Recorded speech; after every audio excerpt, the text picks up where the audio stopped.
Good morning. I'm Vivek. I'm from Harsel. If you want to how to speak English fluently, you must be subscribe my YouTube channel Maithili Masti by Vivek Kumar.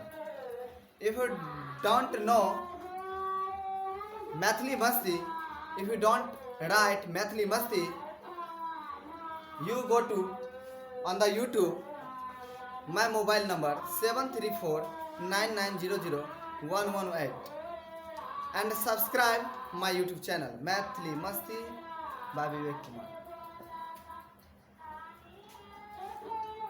I can say that if you want to how to speak English fluently, you must be subscribe my YouTube channel Maithili Masti by Vivek Kumar.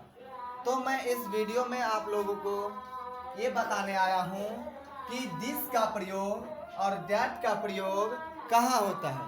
Usage of this and that, यानी this और that का प्रयोग कहाँ होता है. तो चलिए हम इस वीडियो में ये बताएंगे कि दिस का प्रयोग कहाँ होता है. वेयर इज यूजेज दिस, यानी दिस का प्रयोग कहाँ होता है. तो this is used for near things. This is used for near thing कहने का मतलब हुआ जो दिस का प्रयोग नजदीक के वस्तुओं के लिए किया जाता है. मान लीजिए तो मैं इस वीडियो में यही बताने आया हूं कि कहाँ हम दिस का प्रयोग करें, कहाँ हम डैट का प्रयोग करें.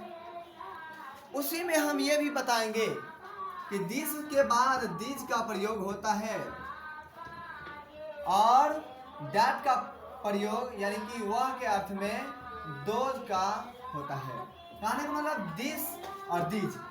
दिस का मतलब होता है दिस का प्रयोग जो होता है नजदीक के वस्तुओं के लिए किया जाता है, लेकिन सिंगुलर हो, लेकिन सिंगुलर हो. ठीक है, लेकिन क्या हो, सिंगुलर हो. अगर सिंगुलर होगा कहने का मतलब यह एक कलम है. ये तो कलम नहीं है, मार्कर है, लेकिन मैं ये बता रहा हूँ कि यह एक मार्कर है. तो हम लोग क्या यूज करेंगे, दिस इज मार्कर.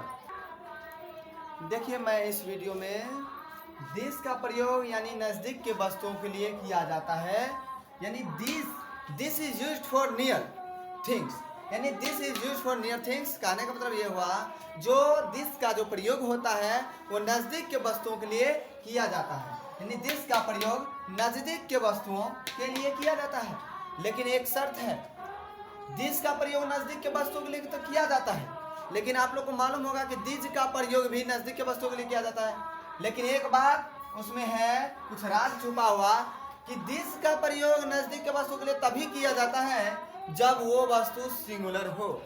जैसे ये एक मार्कर है, ठीक है, तो दिस इज, यहाँ दिस बोलेंगे, यह एक मार्कर है, क्या बोलेंगे, this is a marker, this is a marker.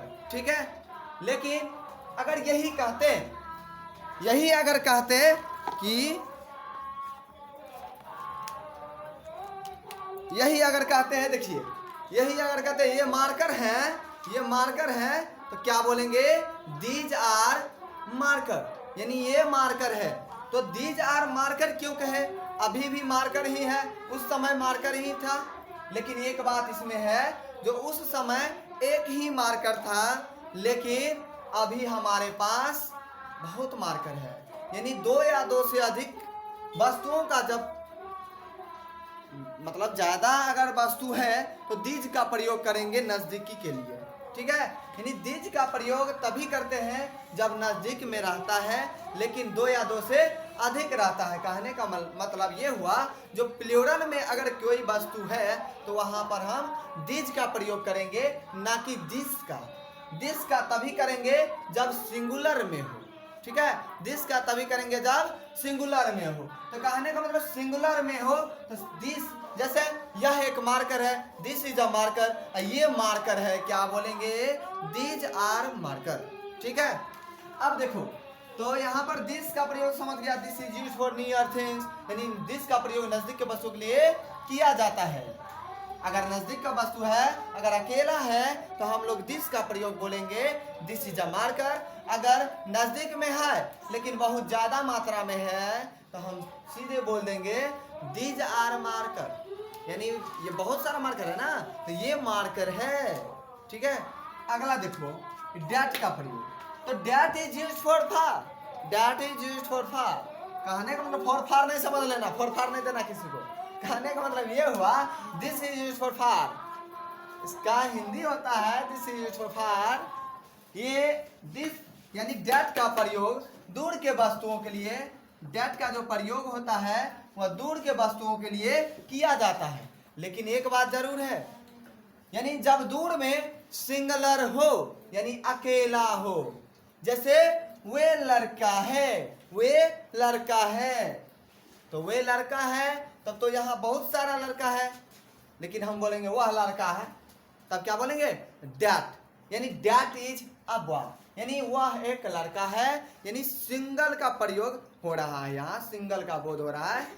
देखो वहां पर एक साइकिल है ना, तो एक साइकिल का बोध करा रहा है लेकिन दूर में है, क्या दूर में है। जब दूर की वस्तु अकेला हो तो हम क्या प्रयोग करेंगे, डैट का प्रयोग बोलेंगे।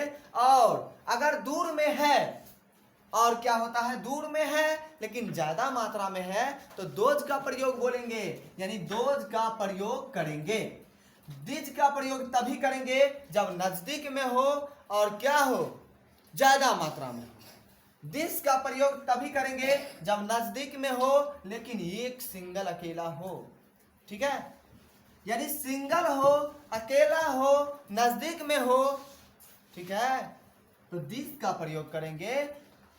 अगर दूर में हो, अकेला हो तो डेट का प्रयोग बोलेंगे। ठीक है, अगर नजदीक में हो, ज्यादा मात्रा में हो तो दिज का प्रयोग करेंगे। अगर ज्यादा मात्रा में हो लेकिन दूर में हो तो क्या बोलेंगे, दोज का प्रयोग करेंगे। समझ गया? तो आप लोगों से ये उम्मीद रखें कि अगला वीडियो पाने के लिए मेरे चैनल को सब्सक्राइब कीजिएगा।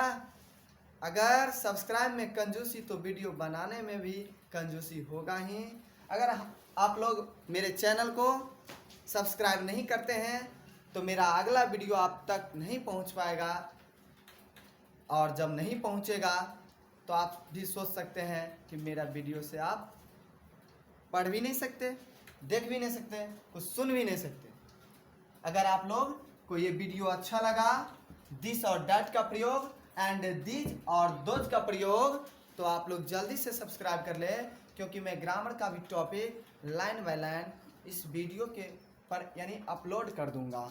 ठीक है, और आप लोग अगर सब्सक्राइबर देते हैं तो मैं ऑनलाइन बैच भी दूंगा free of cost. Thank you for watching this video. Bye, मिलते हैं अगले वीडियो में।